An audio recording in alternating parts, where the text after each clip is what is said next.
Hello everyone, welcome back to the channel Tripleinc. Thank you for stopping by on this proper winter's day, and today will be a new release fragrance video right here. Today's new release is going to be from the house of Calvin Klein. If you will remember, they have released another fragrance about the same time last year. That was CK2.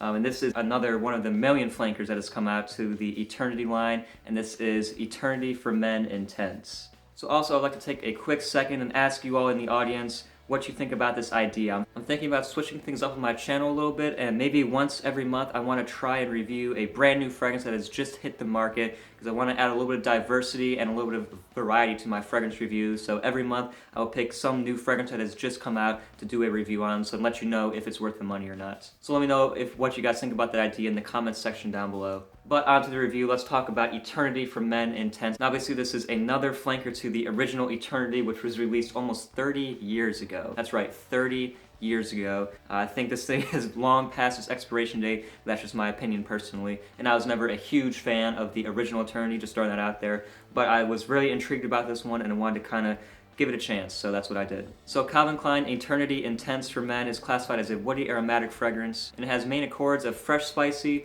woody, aromatic, powdery, and floral. So with that, I would like to go through now a quick look at the presentation for Calvin Klein Eternity Intense.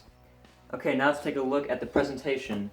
So let's start off with the box. This is pretty much the most boring, bland, basic box you will ever come across. It just has Eternity for Men Intense written in the front with a navy blue color right here. It has the white trim all around. You have your batch information on the bottom, ingredients on the back, Calvin Klein on top. Just a very boring box, easily overlooked, nothing to write home about. And unfortunately the bottle does much the same thing. This is the same Eternity shape, the classic Eternity shape that has been around forever. Very cheap plasticky cap that, as you can see, it smudges as the oil residue from the actual fragrance gets on it, and it just is really cheaply made. And if you look very closely, it has a cool gradient look, but if you look even closer, you'll see that it's almost spray painted on you. You can see where they sprayed it on there. Overall, one of the cheapest presentations that I have in my collection, and I think you're definitely not paying anything for the presentation whatsoever, so I wish it could be better, but this has been the presentation. Alright, we are not off to a good start. Hopefully that abysmal presentation is not out of the way. Let's get on to what this thing actually smells like. So I'm going to give you a sprayer here, show you what the sprayer looks like. Sprayer is okay, and let me kind of tell you about this fragrance really quick. It opens up with the original classic Eternity vibe. What I mean by that, a very soapy, synthetic, laundry detergent type of a smell, which is very, very stringent to my nose and kind of gives me a headache, if I'm honest. I'm not the big fan of this opening whatsoever. That's why I did not like the original Eternity. I thought it was very soapy, very basic, boring, and generic, which this, I would say, is also pretty generic. It's kind of like a very standard fragrance. When I smell it, I'm like, yeah, that's a cologne. Really nothing more or nothing less. But there is a little bit of something extra to this. As you'll see in the note breakdown, it has iris, it has ambrette, which you're already thinking, hey, that's Dior Homme Intense, right? It also has lavender in here, which I get in the opening, which will contribute to that sort of aromatic fougere, very classic, soothing type of a smell. But it does have a little bit of that, but not really too much. There's something sweet and sort of smooth and floral, powdery, soft in the background. However, it's just completely in the opening, overshadowed by this super synthetic laundry detergent smell, which I wish it wasn't like that. Unfortunately, it is. It also has a note of rhubarb in here, which is a very unique sort of sweet, fruity kind of smell, and that is also lingering in there.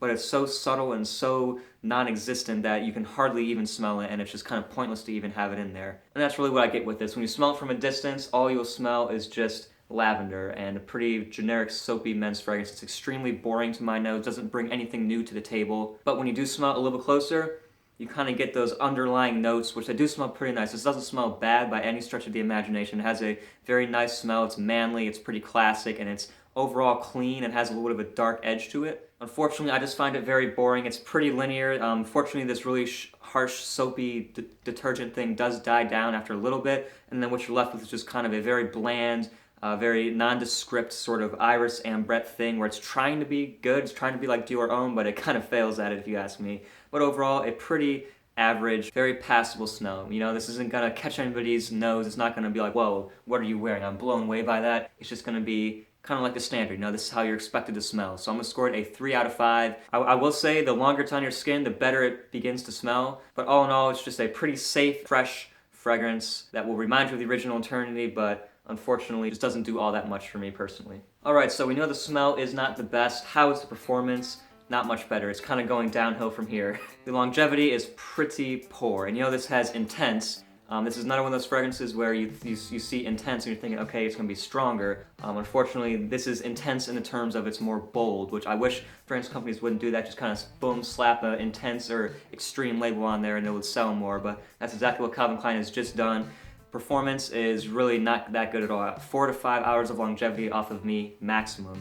I would say CK2 performs just as good, if not better than this, and that's even more of a fresh fragrance. And again, projection is not much better, only 45 minutes to an hour maximum of projection before it becomes a skin scent and people have to get in your very close personal space in order to smell it. So performance, not that good at all. I'm gonna score it a 2 out of 5. I was really expecting a lot more because you know this is intense and I was expecting for it to last at least 6 or 7 hours, but unfortunately it does not do that. So now let's go with the versatility category. This is a workhorse fragrance. You know, there isn't really any particular season of the year that I see this working best in. Most of the times when I smell a fragrance, I instantly think, boom, that smells like it would be good for fall or good for summer. This one, no season really jumps out and grabs me. I feel like this could work good for pretty much any season. I wouldn't wear it in the high summer heat because to me personally, these lavender heavy fragrances can become very cloying when some very hot temperatures get on them, so I wouldn't rock it for that.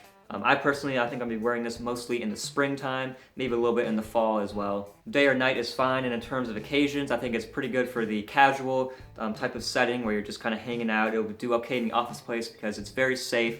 Very kind of nondescript and you're not going to choke anybody out with it. And I guess I could see it working okay on a date, maybe like a first date. You're not going to leave a crazy good impression, you're just going to smell like every other guy out there. But all in all, the versatility is not too bad. If you're looking for kind of a good workhorse fragrance, this could definitely fill that category for you. So I'm going to score the versatility a 3.5 out of 5. This could definitely be working for a lot of different occasions. Okay, so the compliments category. I've only had this thing for a few days now, but I can already say that it's going to garner you an average amount of compliments. I have gotten some notices with this, obviously upon first application, because after a couple hours you can't even really smell it, which that's going to take off huge points for me in the compliment category. However, it does smell pretty nice. When people get in your personal space, I have got a couple notices like, you smell pretty nice, but it's nothing over the top. This is pretty safe, pretty generic, and like I said, this is how you're expected to smell. You're not really going above and beyond and just impressing people with your amazing scent. You're just smelling like a man is supposed to smell. So the compliments, it's gonna be a 2.5 out of 5, nothing crazy, but like I said, it will creep up on you from time to time and get you a nice compliment. Okay, let's go with the value now. This is $66 for a 1.7 ounce bottle, which this is right here, and it's gonna run you about mid to upper 80s for a 100 ml. That is heavily overpriced, especially when you consider the very basic presentation and the poor performance. I think I definitely overpaid for this one, so I would say save your money, and when this one drops price maybe into like the $20 or $30 range, as it will within the next couple months, then you can maybe go out and buy it. But as of right now, the value is horrible, only 1 out of 5. Save your money. Do not buy this thing at full retail price. Asian sprays, this is definitely geared towards the high school age group. I could see even some guys in college wearing it as well. Definitely the younger age group, I would say. And 3 to 5 sprays is really okay with this one. I went 3 to 4 sprays and was gone within 3 or 4 hours. So you can go a little bit heavier on the trigger with this one. You're not going to be offending too many people. Okay, so let's wrap this final rating up. I'm going to give Calvin Klein Eternity Intense for Men a 6 out of 10.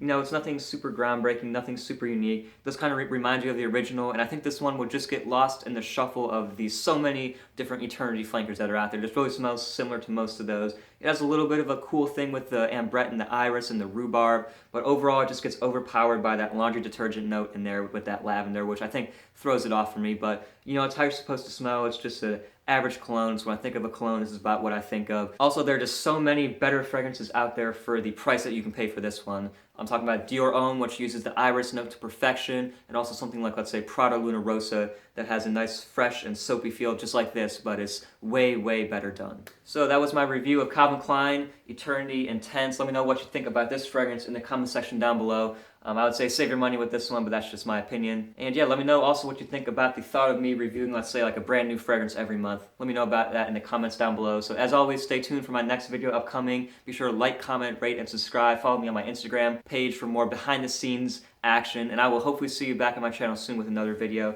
Until then, see ya.